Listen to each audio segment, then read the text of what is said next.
आपकी क्लास तो फिजिक्स की थी, मगर सर नजम की थोड़ी तबीयत खराब हुई, उनका बीपी लो था। तो वो क्लास के मूड में नहीं थी, उनकी तबीयत बहुत खराब थी। तो इसलिए जो है तो केमिस्ट्री की क्लास लेंगे, तो तब तक जो है तो मैं देखता हूँ, अगर उनकी तबीयत सेट हुई तो मेरी टाइमिंग में वो ले लेंगे, अदरवाइज फिर वो कल क्लास लेंगे। ठीक है, तो आज हम स्टार्ट लेंगे,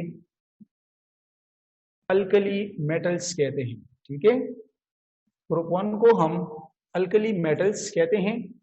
और अल्कली मेटल्स में मेरे पास कौन से एलिमेंट्स हैं? शाबाश, एक हमारे पास है लिथियम, सोडियम, पोटाशियम, सीजियम। ठीक है, सॉरी,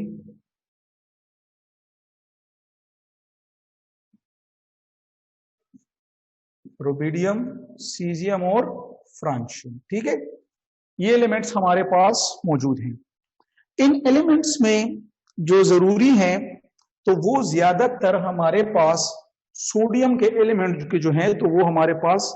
और एक बात ये है कि ये हमारे पास जो है तो अल्कली, ये हाईली रिएक्टिव मेटल्स हैं। ठीक है, हाईली रिएक्टिव मेटल्स हैं, इसलिए हम इनको शाबाश क्या कहेंगे? Kept in kerosene oil. ठीक है, केरोसिन ऑयल में जो है तो इसमें इसको रखा जाता है। ठीक है, फिर सोडियम के अगर हम चेक करें यहां पे, तो सोडियम के फॉर्म्स हमारे पास है, एक है rock salt, right, rock salt. दूसरा मेरे पास है चिली साल्ट पेटर, चिली साल्ट पेटर। तीसरा फॉर्म जो मेरे पास है तो वो है, कौन सा है? शाबाश, बोरेक्स, बोरेक्स। नेक्स्ट जो इसका कंबाइंड फॉर्म हमारे पास है वो है नेट्रॉन, नेट्रॉन। और जो नेक्स्ट लास्ट फॉर्म है वो हमारे पास है ट्रोना। तो ये ईटा के लिए बहुत ही इंपॉर्टेंट जो है तो क्या है, कंबाइंड फॉर्म है, जो कि आपको ईटा में आपसे पूछे जा सकते हैं। कैसे पूछेंगे जनाब? कि रॉक साल्ट जो है तो रॉक साल्ट के बारे में आप क्या जानते हैं, इसका फॉर्मूला क्या है? तो रॉक साल्ट है NaCl।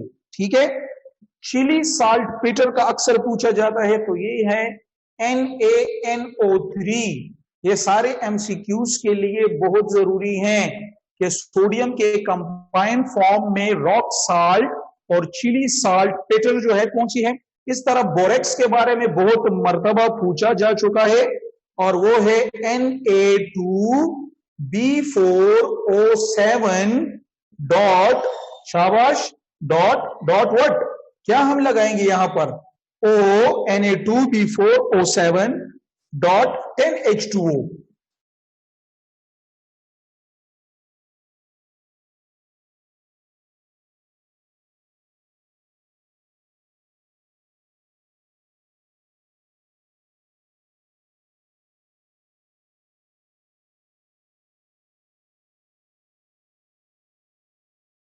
तो नेट्रॉन हमारे पास है Na2CO3, it was arranged this dot H2 10H2O, no 10H2O हुई अगर फॉर्मूले पे। ट्रोना जो है हमारे पास तो वो है NaHCO3 डॉट, शाबाश, ट्रोना क्या है? 3H2O। यानी सब में जो है तो पानी के मॉलिक्यूल। तो ईटा के लिए जरा ये याद रखें, ये याद रखें, आपको पता है नेट्रॉन को नॉर्मली क्या कहते हैं?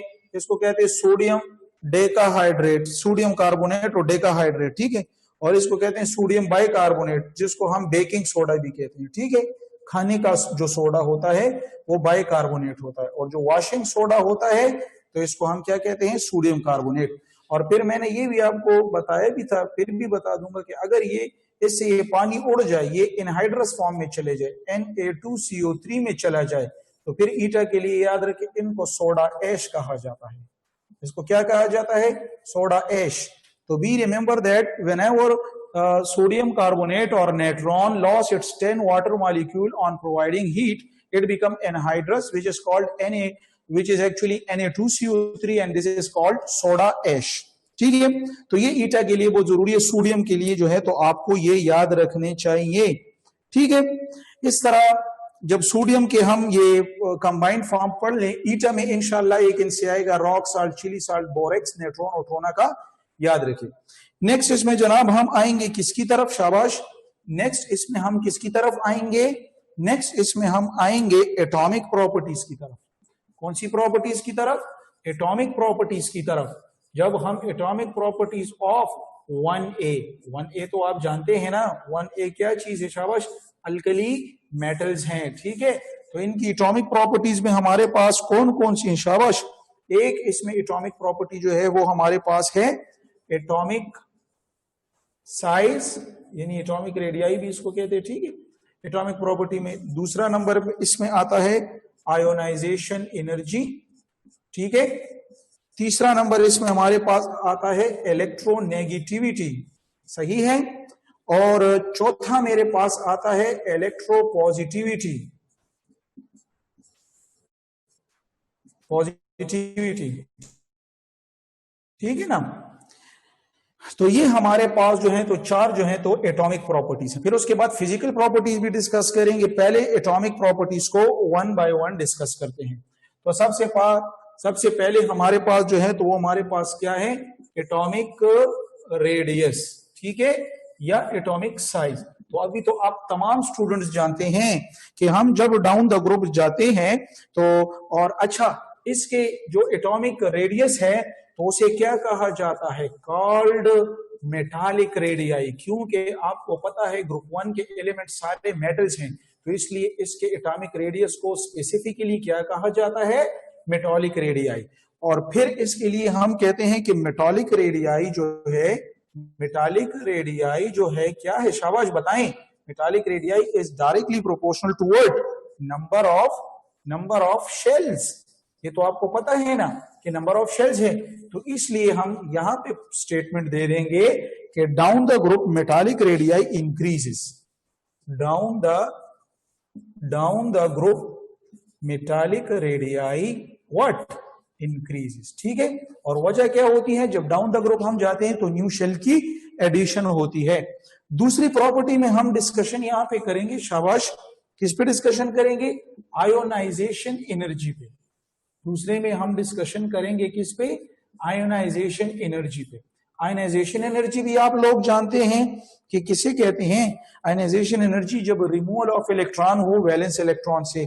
ठीक है, तो इसमें क्या होगा, तो ग्रुप 1 के लिए आयोनाइजेशन एनर्जी जो है तो वो इनवर्सली प्रोपोर्शनल टू है व्हाट, साइज। ठीक है, जितना साइज बड़ा होता है आयोनाइजेशन एनर्जी जो है तो क्या होगी, कम होगी। तो यहां पर हम क्या लिखेंगे कि डाउन द ग्रुप साइज बड़ा, आयोनाइजेशन कम, तो down the group ionization energy क्या होगी, यहां पे मैं निशान लगाता हूं, इस निशान का मतलब है कम होना।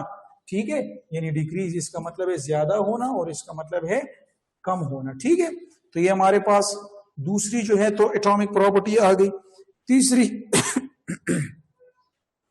तीसरी एटॉमिक प्रॉपर्टी जो हमारे पास है तो वो है इलेक्ट्रोनेगेटिविटी। तीसरी कौन सी है जनाब, इलेक्ट्रोनेगेटिविटी।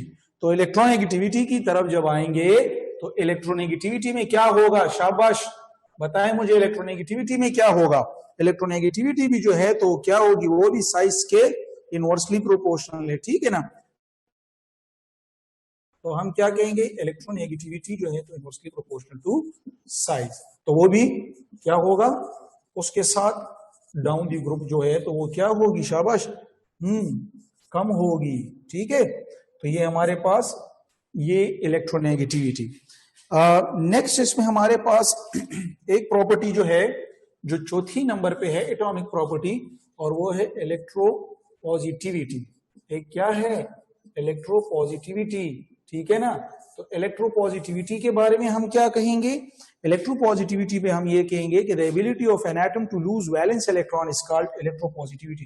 डेफिनेशन लिख लेंगे, खैर है ये जरा टॉप बुक में अक्सर इसकी जिक्र नहीं हुआ, लेकिन आप याद कर लें, the ability of an atom, the ability of an atom to lose valence electron is called electropositivity. Is called electropositivity. ठीक है, the ability of an atom to lose valence electron, इस प्रॉपर्टी को एटम की हम क्या कहेंगे, electropositivity कहते हैं। और इलेक्ट्रोपॉजिटिविटी जो है तो वो डायरेक्टली प्रोपोर्शनल है साइज ऑफ एटम के। जितना साइज ऑफ एटम बढ़ता है उतना आसानी से लॉस करते हैं, तो ये डायरेक्टली प्रोपोर्शनल है। ठीक है, तो इसलिए अगर इसमें एमसीक्यूज आपको आ गया कि ग्रुप 1 की इलेक्ट्रोपॉजिटिविटी का ऑर्डर क्या होगा, तो सीजियम के सबसे ज्यादा है, फिर रुबिडियम का है, फिर पोटाशियम, फिर सोडियम और फिर लिथियम। ठीक है, तो ये हमारे पास ग्रुप 1 की एटॉमिक प्रॉपर्टीज आ गई।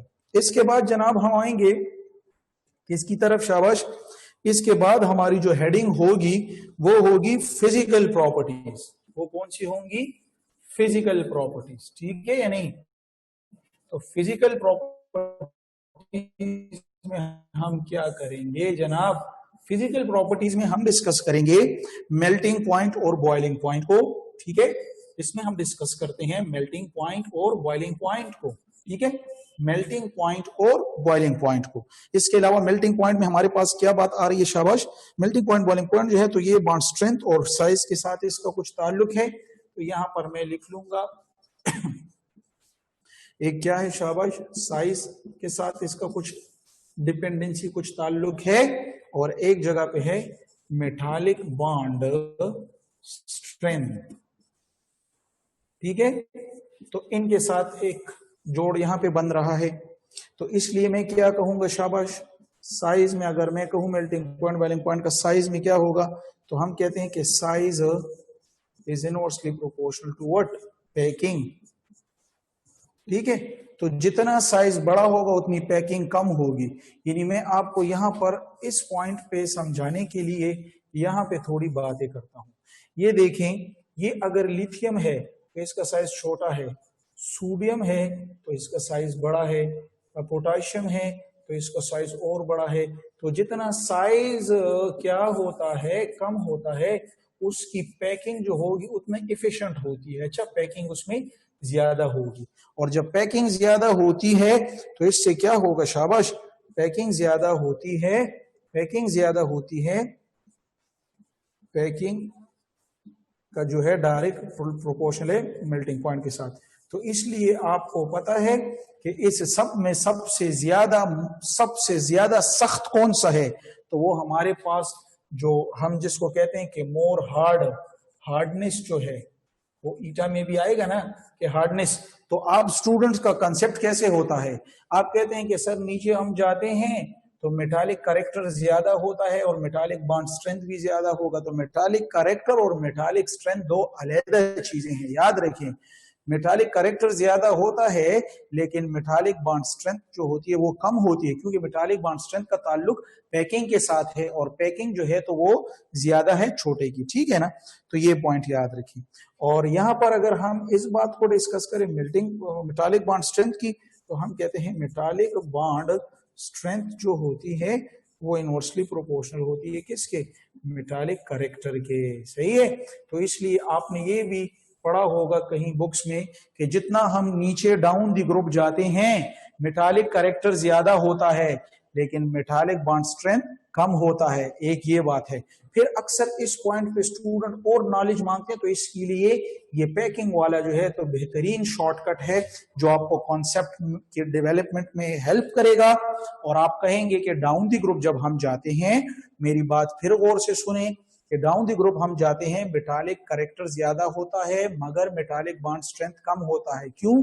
कि नीचे जाने से पैकिंग जो है तो वो ज्यादा जो है तो नहीं होती, जबकि ऊपर साइज छोटा है, पैकिंग ज्यादा है। जितनी एफिशिएंट पैकिंग होगी उतने पार्टिकल मोर क्लोज होंगे एक दूसरे में और उसकी हार्डनेस ज्यादा होगी। तो हम इस तरह भी कह सकते हैं कि down the group hardness decreases and softness increases because metallic character increases. ठीक है, तो ये पॉइंट बहुत जरूरी याद रखें। अक्सर ये आपको याद आए, क्वेश्चन में आएगा कि which of the following is जो है तो मोर हार्ड, लिथियम, सोडियम, पोटाशियम। तो इसमें लिथियम जो है तो मोर हार्ड होगा क्योंकि मोर एफिशिएंट है। ये वाला कॉन्सेप्ट में आपको हेल्प करेगा, ठीक है। इसके बाद हम आएंगे जनाब किसकी तरफ, इसके बाद हम आएंगे डेंसिटी की तरफ। डेंसिटी की तरफ जब हम आएंगे तो डेंसिटी में हम ये पढ़ेंगे जनाब कि डेंसिटी जो है तो वो हमारे पास क्या है, हम कहते हैं कि D is equal to m/v। Is it clear? Normal हम डेंसिटी में ये बात करते हैं तो हम कहते हैं कि अगर ग्रुप 1 के एलिमेंट हम बनाए, यहां पर ये हो गया लिथियम,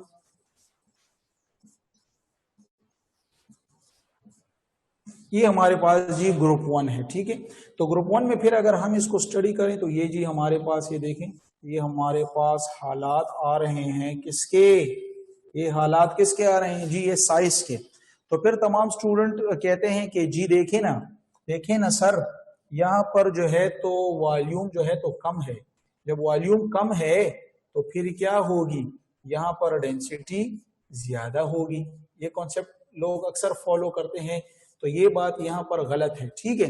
क्योंकि ये हमारे पास क्या है, यहाँ पर हमारे पास जो ग्रुप 1 है तो वो हमारे पास मेटल्स होते हैं, और मेटल्स में ज्यादातर जो है हम क्या करते हैं, एटॉमिक मास भी होता है, वो भी डायरेक्ट डेंसिटी के साथ डायरेक्ट ताल्लुक होता है।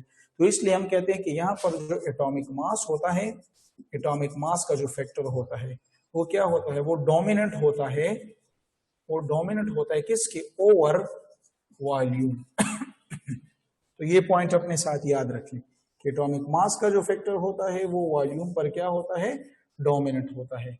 तो इसलिए हम कहते हैं कि डाउन द ग्रुप, इसलिए हम कहते हैं कि डाउन द ग्रुप हम जब जाएंगे, इसलिए हम कहते हैं कि डाउन द ग्रुप जब हम जाएंगे तो डेंसिटी भी ज्यादा होगी, ठीक है।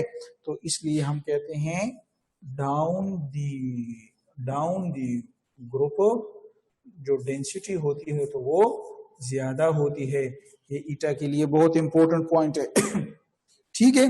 तो सॉरी, तो ये हमारे पास याद रखें। फिर यहाँ पर एक ऑर्डर दिया गया है, अक्सर एमसीक्यूज में आता है, और वो ऑर्डर ये है कि जो है सीजियम है जनाब, उसके बाद रुबिडियम है, उसके बाद जनाब सोडियम है, उसके बाद पोटाशियम है, और उसके बाद जो है तो लिथियम है। तो फिर आप कहेंगे कि सर ये देखो, आप यहां से जा रहे थे, ये देखिए सीजियम है, फिर रुबिडियम, तो फिर तो नंबर यहाँ पर पोटाशियम का आता है, आपने सोडियम क्यों लिखा और पोटाशियम क्यों लिखा? तो इसलिए इसमें फिर ये कहते हैं कि इसमें डी ऑर्बिटल इन्वॉल्व है जो कि मोर एक्सपेंडेड है, उसकी पूरा शील्डिंग इफेक्ट है। इसलिए उन फैक्टर्स की बुनियाद पर आगे हम शील्डिंग इफेक्ट और ये पढ़ेंगे। तो इसलिए मैं इस पॉइंट पे यहाँ पर अगर मैं ये इसका रीजन पूरा शुरू करूं तो फिर वहां पे इसकी डिटेल भी आ रही है, तो इसलिए वहां पे करेंगे। बस यहाँ पर लिखें कि डी ऑर्बिटल की इन्वॉल्वमेंट है और इसमें पुअर शील्डिंग इफेक्ट जो है तो उसकी इन्वॉल्वमेंट है, ठीक है। तो ये रीजन है, तो इसलिए ये ऑर्डर, तो ये ऑर्डर ईटा के लिए, एमसीक्यूज के लिए बहुत जरूरी है, आप याद रखना इसे, ठीक है ना। इसके बाद हम नेक्स्ट आएंगे और वो होंगी हमारे पास ग्रुप 1 की केमिकल रिएक्शंस, उनकी हमारे पास केमिकल रिएक्शंस होगी। तो जब केमिकल रिएक्शंस हम पढ़ेंगे ऑफ 1A, तो वो किसके साथ जनाब पढ़ेंगे, 1A के रिएक्शंस हम पढ़ेंगे किसके साथ, वाटर के साथ, पानी के साथ पढ़ेंगे। दूसरा जी ऑक्सीजन के साथ हम पढ़ेंगे, आपकी बुक में आपको दिखाई दे रहा होगा। और तीसरा हम क्लोरीन के साथ पढ़ते हैं, ठीक है, क्लोरीन के साथ। तो ये जो है तो हमारे पास रिएक्शंस हैं 1A के इन 3 एलिमेंट के साथ, राइट, इन 3 एलिमेंट के साथ। इन 3 एलिमेंट्स के साथ हम जब अभी रिएक्शन पढ़ेंगे तो उनके लिए हम क्या स्टडी करेंगे, सबसे पहले हम जो स्टडी करेंगे वो हमारे पास है वाटर के साथ। तो यहां पर मैं लिख लूंगा, शाबाश, 1A वर्सेस, शाबाश, what, water, 1A versus water, ठीक है, 1A का मुकाबला पानी के साथ, ठीक है। तो 1A का मुकाबला जब पानी के साथ होगा तो हम क्या कहेंगे, हम क्या कहेंगे कि रिएक्टिविटी जो होती है तो वो क्या होती है, रिएक्टिविटी जो होती है किसकी ज्यादा होगी, 1A में कौन है, तो यहां पर लिखते हैं रिएक्टिविटी ऑर्डर विद H2O। तो ये भी अपने आप में एक MCQs है कि पानी जब रिएक्शन ग्रुप 1 के एलिमेंट्स करते हैं तो वो क्या होते हैं, शाबाश। तो इसलिए हम कहते हैं कि रिएक्टिविटी में 2 ऑर्डर यहां पर आएंगे, ठीक है, 2 ऑर्डर आएंगे, reactivity with order with water, तो 2 ऑर्डर आएंगे, ठीक है। एक हमारे पास होगा गैसियस स्टेट, ठीक है, और दूसरा मेरे पास है एक्वस मीडियम, ठीक है। तो ये 2 पॉइंट याद रखें। तो इसलिए हम क्या कहते हैं, हम यहाँ पे कहेंगे कि गैसियस स्टेट में जब होता है तो उसके लिए क्या है, जो है सीजियम जो है तो इसका ऑर्डर ज्यादा होगा, फिर रुबिडियम, फिर पोटाशियम, फिर सोडियम और फिर लिथियम। लेकिन जब एक्वस में बात करें, एक्वस मीडियम में, तो फिर लिथियम, ठीक है, इसके बाद सोडियम, इसके बाद पोटाशियम, फिर रुबिडियम और फिर सीजियम। Is it clear? तो गैसियस और एक्वस मीडियम की बात है। अच्छा, यानी पानी जो रिएक्शन करता है तो पानी गैसियस स्टेट में भी होता है और एक्वस मीडियम यानी आम पानी में भी होता है, लिक्विड फॉर्म में। तो गैसियस फॉर्म में जो है तो फिर उसके लिए MCQs में याद रखें ये पॉइंट, ठीक है। लेकिन एक्वस फॉर्म में हो तो फिर ये ठीक हो। उसमें वजह क्या है, क्योंकि ये फिर सबसे छोटा है, जब सबसे छोटा है तो इसकी चार्ज डेंसिटी जो होगी वो सबसे ज्यादा होगी, और चार्ज डेंसिटी सबसे ज्यादा होगी तो इसकी सॉल्वेशन जो है, तो यानी इसके इर्द गिर्द जो पानी है तो वो भी ज्यादा जमा होगा, तो इसलिए ये मोर रिएक्टिव। अच्छा, ये एंट्री टेस्ट के लिए याद रखें। आप सब लोग क्या कहते हो, आप लोग कहते हो, आपने ज्यादातर ये पढ़ा होगा कि जो डाउन द ग्रुप जाते मेटालिक कैरेक्टर ज्यादा होता है और रिएक्टिविटी ज्यादा होती है, तो इसलिए सीजियम और मोर रिएक्टिविटी ये। लेकिन अगर एक्वस फॉर्म, ये तो गैसियस जब वाटर स्टीम के फॉर्म में होता है यानी, लेकिन लिक्विड में हो तो एक्वस फॉर्म में, तो फिर उसमें ये दूसरा ऑर्डर बहुत। और इसकी लॉजिक क्या है, क्योंकि लिथियम का साइज छोटा, चार्ज डेंसिटी ज्यादा और सॉल्वेशन पानी इर्द गिर्द उसके बहुत आ जाता है, तो रिएक्शन वो ज्यादा करता है मोर इजीली, ठीक है। तो ये ट्रिक एक इसमें अपने साथ याद कर लें, बहुत जरूरी है, ठीक है। इसी में वाटर के साथ एक दूसरा पॉइंट है, फिर मैं यहाँ पर लिख लूंगा कि 1A वर्सेस वाटर। इसमें एक और पॉइंट भी आ रहा है, और वो दूसरा पॉइंट ये है कि 1A जब भी H2O यानी पानी के साथ मिलेंगे तो जनाब यहाँ पर बनाएंगे प्रोडक्ट, इसका क्या होगा, एक हाइड्रो ऑक्साइड होता है प्लस दूसरा हाइड्रोजन गैस होती है। Is it clear? तो हमारे पास एक ये पॉइंट और एक ये पॉइंट, तो ये प्रोडक्ट जो है तो ये क्या प्रोडक्ट पैदा करता है, एक ये भी याद रखना है। नेक्स्ट इसमें पॉइंट हमारे पास ये होता है कि ये जो रिएक्शन होता है तो ये हमेशा एक्सोथर्मिक होती है, क्योंकि ग्रुप 1 के एलिमेंट जितने भी हैं वो जब पानी में आप डालते हैं तो एक्सप्लोजन कॉज करते हैं, तो इसलिए जो है तो ये एक्सप्लोजन यानी एक्सोथर्मिक रिएक्शन है, हीट बाहर की तरफ निकालते हैं, ठीक है। तो मैं उम्मीद करता हूं कि आप इस पर समझ गए होंगे, ठीक है। इसके बाद जनाब हम दूसरे जाएंगे, और वो हमारे पास क्या है, 1A यानी अल्कली मेटल्स जो होंगे वो क्या होंगे, वर्सेस किसके साथ, ऑक्सीजन के साथ, ठीक है।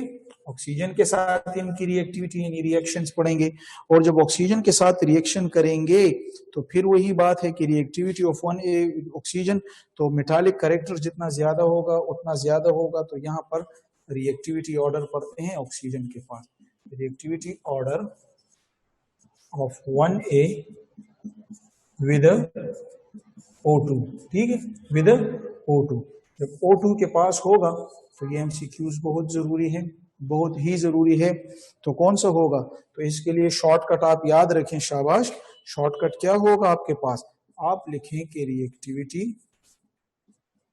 रिएक्टिविटी शाबाश क्या होगा, is directly proportional to what, metallic character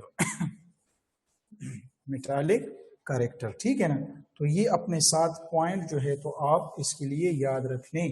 तो जब ये पॉइंट याद रखेंगे तो MCQs में, अभी इस पे क्या MCQs आएगा, तो रिएक्टिविटी ऑर्डर फिर क्या होगा शाबाश, किसकी रिएक्टिविटी ज्यादा होगी मुझे बताइए ना। सबसे ज्यादा सीजियम की है, फिर किसकी है, फिर रोबीडियम की है, फिर इसके बाद पोटाशियम की है, फिर सोडियम की है और आखिर में लिथियम की है। ठीक है, एक ये पॉइंट अपने साथ नोट कर लें। इसके अलावा दूसरे पॉइंट पे जो है तो जो मैं आ रहा हूं उसको आप नोट कर लें कि जब 1A वाले एलिमेंट ऑक्सीजन के साथ मिलते हैं, जब 1A वाले एलिमेंट ऑक्सीजन के साथ मिलते हैं तो इसके बदले में क्या बनाएंगे प्रोडक्ट, वो ऑक्साइड होता है। जब ऑक्साइड होता है तो ऑक्साइड में फिर मुख्तलिफ टाइप्स होती हैं। हमारे पास कितने किस्म के हैं, एक नॉर्मल ऑक्साइड बनाता है ग्रुप 1 का एलिमेंट, ग्रुप 1 के एलिमेंट हमारे पास पर ऑक्साइड भी बनाते हैं, ये पॉइंट भी अपने साथ नोट कर लें।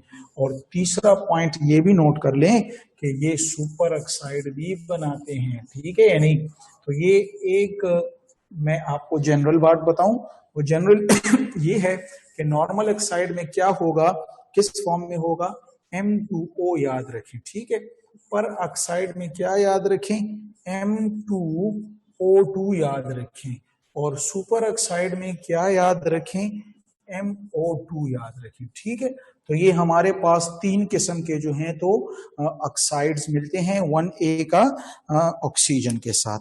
फिर इसमें एमसीक्यूज यहाँ पर एक आ जाता है, फिर एमसीक्यूज यहाँ पर आ जाता है कि कौन से है, तो इतना तो आपको पता है, ये लिथियम, सोडियम, पोटाशियम, रोबिडियम और सीजियम। ठीक है, तो हमें पता है कि हमारे पास ये जो है तो ये हमारे पास कौन सा बनाता है, ये M2O यानी नॉर्मल ऑक्साइड। ठीक है, लेकिन सोडियम जो है तो इसकी तरफ हम कहते हैं कि ये M2O भी बनाता है और M2O2 भी बनाता है। Is it clear. लेकिन डाउन द ग्रुप जब आएंगे पोटाशियम की तरफ तो पोटाशियम हमारे पास जनाब क्या बनाता है, ये M2O भी बनाता है, ये M2O2 भी बनाता है और ये MO2 भी बनाता है।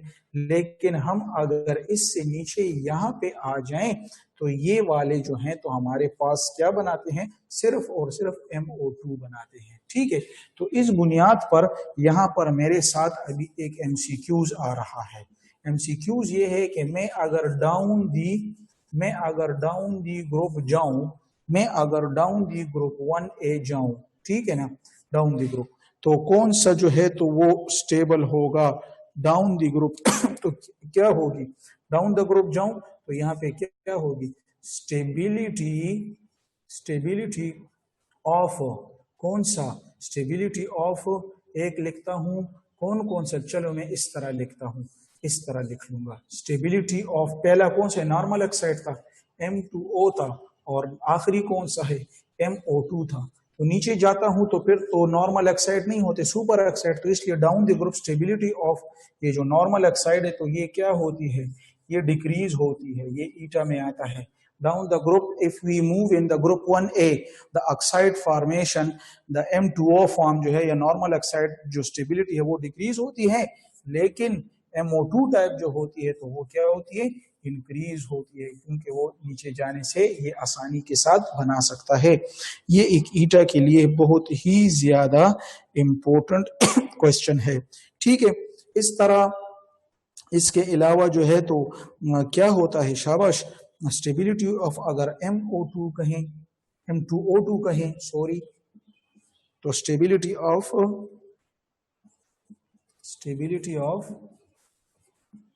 यानी अप द ग्रुप हो ना, यानी ग्रुप के टॉप द ग्रुप या अप जो हो तो वहां पर नॉर्मल ऑक्साइड जो होते हैं तो वो स्टेबल होते हैं, लेकिन डाउन द ग्रुप जो होते हैं तो वो सुपर ऑक्साइड स्टेबल होते हैं, लेकिन दरमियान में जो होते हैं तो क्या होते हैं, स्टेबिलिटी जो है तो वो क्या होगी, किसकी, स्टेबिलिटी ऑफ M2O2 यानी किसकी, पर ऑक्साइड की, स्टेबिलिटी ऑफ पर ऑक्साइड की। तो क्या होगा, इसमें आप दो लिखें, आप लिखें कि फर्स्ट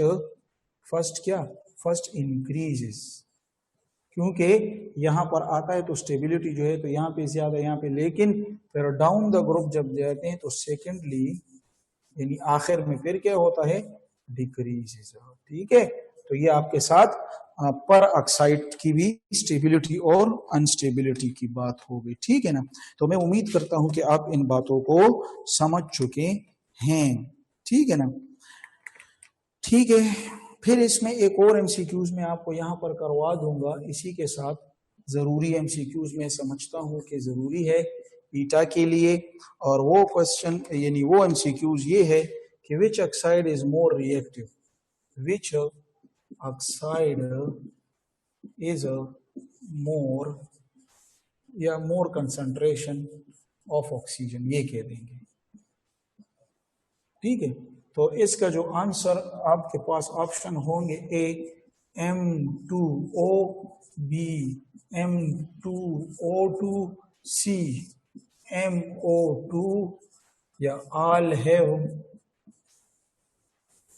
सेम कंसंट्रेशन। तो ईटा के लिए याद रखें कि जब भी कंसंट्रेशन ऑफ ऑक्सीजन की बात आए और वो भी ऑक्साइड में बात हो रही हो, तो जनाब सुपर ऑक्साइड जो है तो उसमें ऑक्सीजन की कंसंट्रेशन जो है तो वो ज्यादा होगी। और इसका पता आपको कैसे चलेगा, इसमें अभी मैं आगे रिएक्शन जब इनके करवाऊंगा ऑक्साइड्स के, तो उससे आपको पता चलेगा प्रोडक्ट से कि देखो ऑक्सीजन एक्स्ट्रा भी ये खारिज करते हैं, ठीक है। तो ये बहुत ज्यादा जरूरी है, ठीक है ना। तो हम इस और दूसरा क्वेश्चन इसमें ये भी मैं कह दूंगा, दूसरा एमसीक्यूज यहाँ पर आप लिख ले अपने साथ, दूसरा क्वेश्चन लिख लें कि विच ऑक्साइड इज जो है तो मोर रिएक्टिव, ठीक है। तो याद रखें कि विच ऑक्साइड इज मोर, अभी यहां पर मैं डिफरेंट टर्म्स यूज करता हूं, यानी एक क्वेश्चन एमसीक्यूज में मैं 2-3 क्वेश्चन बता दूं। मोर क्या कह सकते हैं, मोर रिएक्टिव भी कह सकते हैं आपके लिए। इसके अलावा अगर आपको इस तरह कि विच ऑक्साइड इज मोर जो है तो अनस्टेबल भी कह सकते हैं, क्योंकि एक चीज मोर रिएक्टिव होती है तो वो मोर अनस्टेबल होती है। इसके अलावा ये जो है तो मोर एनर्जेटिक भी कह सकते हैं, क्योंकि जो अनस्टेबल होते हैं तो वो मोर एनर्जेटिक भी होते हैं।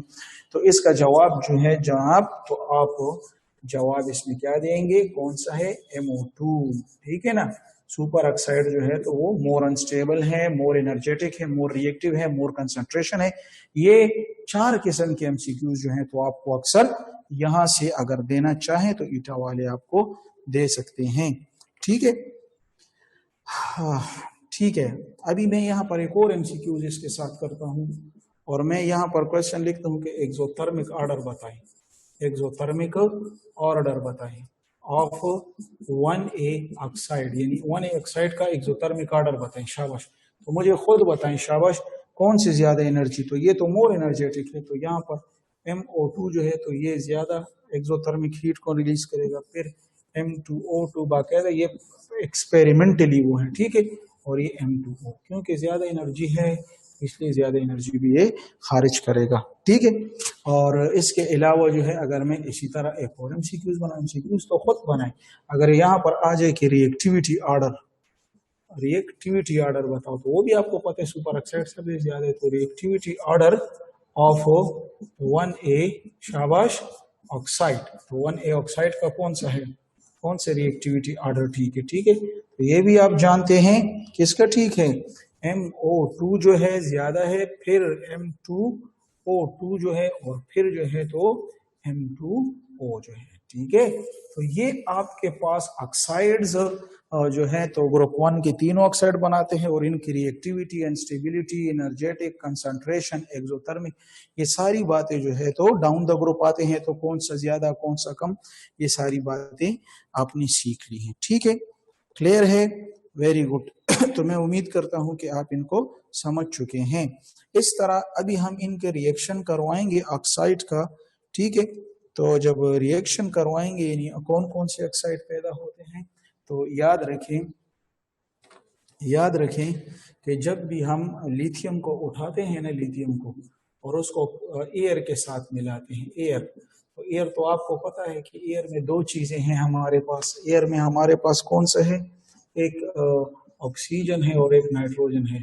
तो ये आपके साथ एमसीक्यूज में बहुत दफा आ गया है कि लिथियम एक ऐसा मेंबर है जो कि एयर के साथ मिलता है तो ऑक्साइड भी देता है और नाइट्राइड भी देता है। ऑक्साइड होगा तो Li2O होगा, क्योंकि ये कौन सा फॉर्म है, ये M2O है, या इसको में नॉर्मल ऑक्साइड। और अगर नाइट्रोजन बनाएगा तो ये हमारे पास क्या बनाएगा शाबाश, Li3N बनाएगा, लिथियम नाइट्राइड। इसके अलावा अगर मैं और बाकी एलिमेंट्स ले लूं, कौन कौन से एलिमेंट्स हमारे पास हैं, सोडियम है। जब सोडियम ऑक्सीजन के साथ मिलेगा तो आपको तो पता है कि दो किस्म के ऑक्साइड बनाता है, एक Na2 बनाएगा और एक Na2O2 बनाएगा, ठीक है, यानी सोडियम ऑक्साइड, नॉर्मल ऑक्साइड और सोडियम परऑक्साइड। फिर इस तरह मैं पोटाशियम की जानिब अगर जाऊं तो वो ऑक्सीजन के साथ कितने बनाता है, 3 बनाता है। कौन कौन से शाबाश, K2O भी बनाता है, K2O2 भी बनाता है और KO2 भी बनाता है। जबकि बाकी जो है तो रूबिडियम जो है या सीजियम जो है तो वो कौन सा बनाएंगे, वो हमारे पास MO2 टाइप बनाएंगे। इससे पहले भी करवा चुका हूँ, यहाँ पर मैंने जरा डिटेल में करवाया। और इसमें जो इम्पोर्टेंट जो है ये वाला ईटा के लिए आपसे ज्यादा आते हैं कि लिथियम जब एयर के साथ, ग्रुप 1A जब एयर के साथ रिएक्शन करते तो बाकी तो ऑक्साइड बनाते हैं, एक्सेप्ट लिथियम ऐसे है जो कि नाइट्रोजन के साथ भी मिलकर नाइट्राइट बनाता है, ठीक है। इस तरह ग्रुप 1 ऑक्साइड का फिर वाटर के साथ और डाइल्यूट एसिड के साथ रिएक्शन है। तो ग्रुप 1A ऑक्साइड का जो है तो क्या पढ़ेंगे शाबाश, यहाँ पर रिएक्शन विद शाबाश, रिएक्शन विद कौन से के साथ रिएक्शन करवाएंगे बताएं ना शाबाश, एक वाटर के साथ, बहुत ही इंपॉर्टेंट ये है। फिर यहाँ से 3 और 3 6 से 7 8 MCQ जनाब यहाँ पे बन रहे, ठीक है, इन दो टॉपिक से। तो ये वाटर के साथ और दूसरा डाइल्यूट एसिड के साथ, ठीक है। तो जरा गौर से अभी आप खुद देखें, खुद फैसला करें, जब पानी के साथ और डाइल्यूट एसिड के साथ मिलता है तो आपको तो खुद पता है कि यहाँ पर कितने ऑक्साइड है हमारे पास, 3 किस्म के हैं ना, 3 किस्म के ऑक्साइड है ना, 3 किस्म के ऑक्साइड,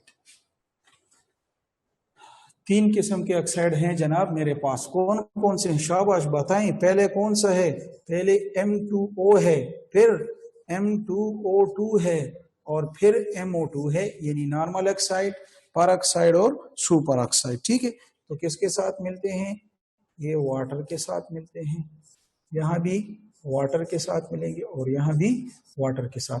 तो इससे जो चीजें पैदा होती हैं यानी प्रोडक्ट्स, तो ये आपका MCQs नंबर 1 हुआ, ये MCQs नंबर 2 हुआ। मैंने कहा 8 MCQs इस टॉपिक से निकल रहे हैं बड़े बड़े, ये MCQs 3 हुआ। तो MCQs 1 ये है जनाब, जब पानी के साथ मिलता है नॉर्मल ऑक्साइड क्या देता है, पर ऑक्साइड क्या देता है और सुपर ऑक्साइड। तो जी इसके जवाबात सुन लें। यहाँ पर हमारे पास जो प्रोडक्ट होगा वो होगा हाइड्रो ऑक्साइड, ठीक है। यहाँ पर होगा जी हाइड्रो ऑक्साइड भी होगा, लेकिन प्लस इसके साथ क्या होगा, H2O2 भी होगा, ये इजाफी हो गया।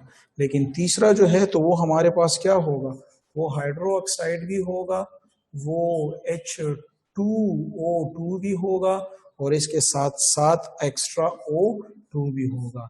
तो मैंने वो जो आपको यहाँ बताया था ना कि सुपर ऑक्साइड जो है तो ये आपको ज्यादा ऑक्सीजन इसमें होता है, वो इससे हमारे पास प्रूफ हो। तो ये ईटा का क्वेश्चन है कि whenever normal oxide of the group 1A react with the water the product is, इस तरह ऑप्शन होंगे तो आप सिर्फ हाइड्रो ऑक्साइड, पर ऑक्साइड तो चूंकि ऑक्सीजन ज्यादा है नॉर्मल से तो जरा H2O2 भी रहेगा, और सुपर ऑक्साइड में और भी ऑक्सीजन ज्यादा है तो ऑक्साइड भी होगा, हाइड्रोक्साइड भी होगा, H2O2 भी, और इसके अलावा भी फ्री ऑक्सीजन जो है तो प्रोवाइड करते हैं, ठीक है ना। और यहाँ पर एक और MCQs में आपको बताता चलूं, यहाँ पर मैं एक और MCQs बताता चलूं, ठीक है, कि यहाँ पर जो है तो कौन से जो है तो ज्यादा जो MCQs होगा वो मोर बेसिक ऑक्साइड करेक्टर होता है। अच्छा, बेसिक यानी है तो शेर है बेसिक ऑक्साइड, तो बेसिक ऑक्साइड ऑर्डर, तो बेसिक ऑक्साइड ऑर्डर, तो यहाँ पर लिखिए basic oxide character is directly proportional to metallic character, ठीक है ना। तो ये शॉर्टकट याद रखिए, तो बेसिक ऑक्साइड करेक्टर डायरेक्टली, तो इसलिए इसके ये भी MCQ शॉर्टकट और इसका MCQ इस तरह आएगा कि सीजियम ऑक्साइड जो होता है तो वो मोर बेसिक ऑक्साइड होगा, इस तरह RB जो है तो O2 जो होगा ये होगा, इसके बाद K2O होगा, ठीक है, इसके बाद सोडियम और लिथियम और, इज इट क्लियर? तो ये हमारे पास जो है जनाब, तो ये ऑर्डर है। ये ईटा में आपको आएगा कि ग्रुप 1A के जो ऑक्साइड हैं वो कौन से हैं, तो ग्रुप ऑक्साइड तो मेटल वाले हैं, तो ये सारे मेटल ऑक्साइड, और मेटल ऑक्साइड को बेसिक ऑक्साइड। फिर आपको अगर ईटा में है कि मोर बेसिक ऑक्साइड इसमें किसका है, तो आप कहेंगे जिसका मेटालिक कैरेक्टर या तो सीजियम सबसे नीचे, तो इसलिए मोर बेसिक ऑक्साइड जो होगा ग्रुप 1 में वो सीजियम ऑक्साइड यानी सुपर ऑक्साइड में वो निकला। इस तरह जब एसिड के साथ, तो कितने क्वेश्चन हो गए जनाब, ये 1 MCQs, ये 2 MCQs, ये 3 और ये 4, और 4 यहां से आएंगे तो 8 MCQs कवर हो गए आपके, ठीक है। तो डाइल्यूट एसिड के साथ फिर वही मैं यहाँ पे लिखता हूँ M2O, फिर लिखता हूँ M2O2 और फिर लिखता हूँ MO2। Is it clear? किसके साथ? एसिड के साथ, यहाँ भी एसिड के साथ और यहाँ भी एसिड के साथ। फिर वही बात कि इससे हमारे पास जो प्रोडक्ट्स आते हैं तो वो क्या होंगे, तो ये फिर 3 MCQs हैं। एक में हमारे लिखें साल्ट, एक साल्ट पैदा होगा, जबकि यहाँ पर क्या पैदा होगा, इसके साथ H2O होगा, लेकिन यहाँ पर क्या होगा, साल्ट होगा और यहाँ पर साथ में H2O2 होगा। लेकिन तीसरे केस में क्या होगा, साल्ट भी होगा, H2O2 भी होगा और ऑक्सीजन भी होगा, ठीक है। यानी ये भी होगा, ये भी होगा और ये भी होगा। तो ये फिर 3 MCQs। और आखिरी फिर इसमें जो हमारे पास एक और MCQs आता है, चौथा जो 8वां MCQs है, तो वो अपने साथ लिख लें कि जो ये सुपर ऑक्साइड है ना, सुपर ऑक्साइड में कौन सा, पोटाशियम का, यानी KO2 जो है, KO2, तो ये अक्सर जो है तो स्पेस क्राफ्ट वाले, यानी स्पेस पे जब क्राफ्ट जाता है स्पेसशिप वाले, for use for oxygen purpose, ठीक है ना, क्योंकि इसमें सुपर ऑक्साइड में ऑक्सीजन एक्स्ट्रा खारिज होते हैं, तो इसलिए स्पेस क्राफ्ट वाले पोटाशियम सुपर ऑक्साइड को एज अ ऑक्सीजन सोर्स जो है तो लेकर जाते हैं, ईटा में आ सकते हैं। तो नॉर्मल राउंड अबाउट इसके कुछ न 8 MCQs हो गए, ठीक है। इसके बाद जनाब हम आ रहे हैं किसके ऊपर, शाबाश, ग्रुप 1A का क्लोरीन के साथ, ठीक है। तो C नंबर है ग्रुप 1A, शाबाश, विद क्या, वर्सेस क्या, क्लोरीन, ठीक है ना। होप आप जो है तो मेरी आवाज को सुन रहे हैं और होप आप इस क्लास को भी एंजॉय कर रहे हैं, ठीक है। तो यहाँ पर मैं सिंपल लिख दूंगा, यानी 2 जो है तो मेटल हो जाएगा और क्लोरीन भी 2 है, तो यहाँ पर क्योंकि ये +1 ऑक्सीडेशन स्टेट है तो इसलिए यहाँ पर हम यहाँ पे लिखेंगे 2MCl, ठीक है। ये हमारे पास क्या बनता है, ये हमारे पास व्हाइट सॉलिड पैदा होते हैं, यानी क्लोराइड जो होते हैं तो वो व्हाइट सॉलिड होते हैं, इस तरह NaCl और एटसेट्रा। जब हम ये भी पढ़ लें कि हमारे पास इसका जो है तो क्या होता है, शाबाश, ऑक्साइड्स वगैरह, और इसके बाद हम जो नेक्स्ट पढ़ेंगे तो वो इफेक्ट ऑफ हीट पढ़ेंगे, ठीक है ना। इफेक्ट ऑफ हीट जो है तो वो पढ़ेंगे, ठीक है। इफेक्ट ऑफ हीट में अलग असर उछत का कारी से अब्दुल सेफ दासी मेरे सर है खूब दरगले का संगा सर उछत का सोया हुआ था, सो ना जाए इसलिए मैंने उसको आवाज दी है, ठीक है, सो ना जाए इसलिए मैंने उसको आवाज दी है। तो अभी इफेक्ट ऑफ हीट जो है तो 1A पे है, 1A पे इफेक्ट ऑफ हीट है, 1A पर है, 1A पर क्या है, शाबाश, इफेक्ट ऑफ हीट। तो यहां पर मैं हेडिंग लिख लूंगा, शाबाश, इफेक्ट ऑफ हीट किस पे, 1A, पहले ग्रुप का, किसके ऊपर, यहाँ पर 3 चीजें, बल्कि जितनी भी हैं, कितनी हैं, ये 4 चीजें हैं। एक हमारे पास है कार्बोनेट CO-2, दूसरा हमारे पास है HCO3, इसके ऊपर -1 जिसको बाइकार्बोनेट कहते हैं, तीसरा हमारे पास है NO3 नाइट्रेट -1 और चौथा मेरे पास है sulphate SO4-2। Is it clear? तो इसके ऊपर हमारे जो है तो इफेक्ट ऑफ हीट है। अगर आप यहाँ पे गौर करें तो ये सारे के सारे क्या हैं, ये भी एनाइन है, नेगेटिव चार्ज है, ये भी एनाइन है, ये भी एनाइन है और ये भी एनाइन है। और सारे एनाइन जो होते हैं यहाँ पे, तो इनको हम कहते हैं कि ये सारे लार्ज एनाइन हैं, ये सारे लार्ज एनाइन है। क्यों? क्योंकि स्मॉल एनाइन तो फ्लोराइड, क्लोराइड, ब्रोमाइड वो तो एक एटम को होती है, तो मॉलिक्यूलर एनाइन है, तो इसलिए इनको हम लार्ज एनाइन भी कहते हैं। ठीक है, तो इनकी जो थर्मल स्टेबिलिटी होती है वो इंक्रीज डाउन द ग्रुप होती है। तो यहां पर एमसीक्यूज लिख लें। So there thermal what stability, so their thermal stability, जो इनकी थर्मल स्टेबिलिटी होती है वो क्या होती है, इंक्रीज व्हाट, डाउन द, ये इनका शॉर्टकट भी है, डाउन द ग्रुप। ठीक है, लार्ज एनाइन के लिए ये याद रखें।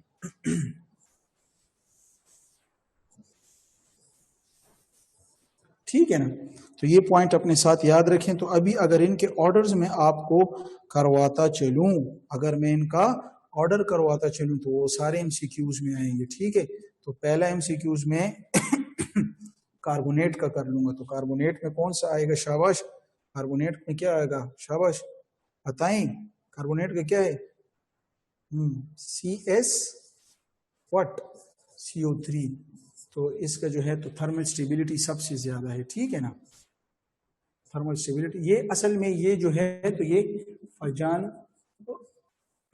रूल के साथ रिलेटेड बात है। ठीक है, फजान रूल कहते हैं कि जितना साइज छोटा होगा उतनी थर्मल अनस्टेबिलिटी ज्यादा होगी और थर्मल स्टेबिलिटी कम होगी। तो इसलिए डाउन द ग्रुप तो साइज बढ़ रहा है सीजियम का, तो थर्मल स्टेबिलिटी ज्यादा, तो कार्बोनेट की सबसे ज्यादा होगी। इसके बाद हमारे पास कौन सी की होगी, हाँ कार्बोनेट -2 तो सीजियम भी 2 हो जाएंगे, ये Rb2CO3 की होगी और फिर सो ऑन। ठीक है, एक और एमसीक्यूज लिख ले बाई कार्बोनेट के लिए, तो बाई कार्बोनेट भी यही है, CSHCO3, फिर इसके बाद RbHCO3। ठीक है, और फिर इसमें सो ऑन, इस तरह। नेक्स्ट लिख लें, शाबाश, नाइट्रेट में लिख लें, तो ये CSNO3, इस तरह RbNO3 और फिर इस तरह ये एक एमसीक्यूज, एक पॉइंट अगर आप पढ़ लें, क्योंकि फजान रूल के साथ जो है तो वो जो साइज छोटा होता है मेटल का, तो उतना उसमें कोवेलेंट कैरेक्टर ज्यादा होता है, और कोवेलेंट कैरेक्टर ज्यादा होगा तो थर्मल इंस्टेबिलिटी ज्यादा होगी, तो इसलिए इसका ये ऑर्डर है। और चौथा जो है, अगर हमारे पास हम सल्फेट्स का लिखे तो फिर सल्फेट -2 तो CS2SO4, ठीक है, और फिर Rb2SO4 और सो ऑन। ठीक है, तो ये अपने साथ जो है तो लार्ज एनाइन का जो है तो इफेक्ट ऑफ हीट इस पर स्टडी कर लें। नेक्स्ट इस पे जनाब आएंगे, इफेक्ट ऑफ हीट जो है तो 1A का स्मॉल एनाइन पर आएगा, तो वो डिक्रीज डाउन द ग्रुप होती है। ठीक है, तो ये लिख लें, शाबाश, थर्मल स्टेबिलिटी नोट में, thermal stability of small A9, छोटे एनाइन जो होते हैं तो डिक्रीज डाउन द ग्रुप।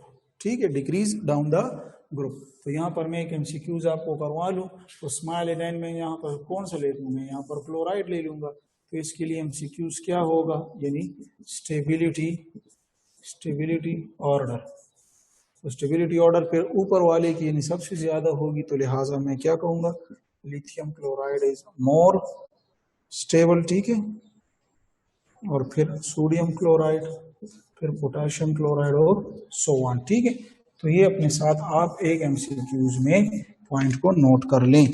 ठीक है ना, इसके बाद ग्रुप 1 के जो हैं हमारे पास तो नाइट्रेट्स हैं। ठीक है, नाइट्रेट्स हैं, तो नाइट्रेट्स पे तो क्या पैदा करते हैं जरूरी है, और तकरीबन ये 2 से 3 क्वेश्चन यहाँ पे फिर आपके पास आएंगे, और वो लिख लें, यहाँ पे हेडिंग आप लिख लें, ग्रुप नंबर 1A क्या, नाइट्रेट। ठीक है, ग्रुप नंबर 1 नाइट्रेट। तो ग्रुप नंबर 1 नाइट्रेट में कौन सा है शाबाश मेरे पास?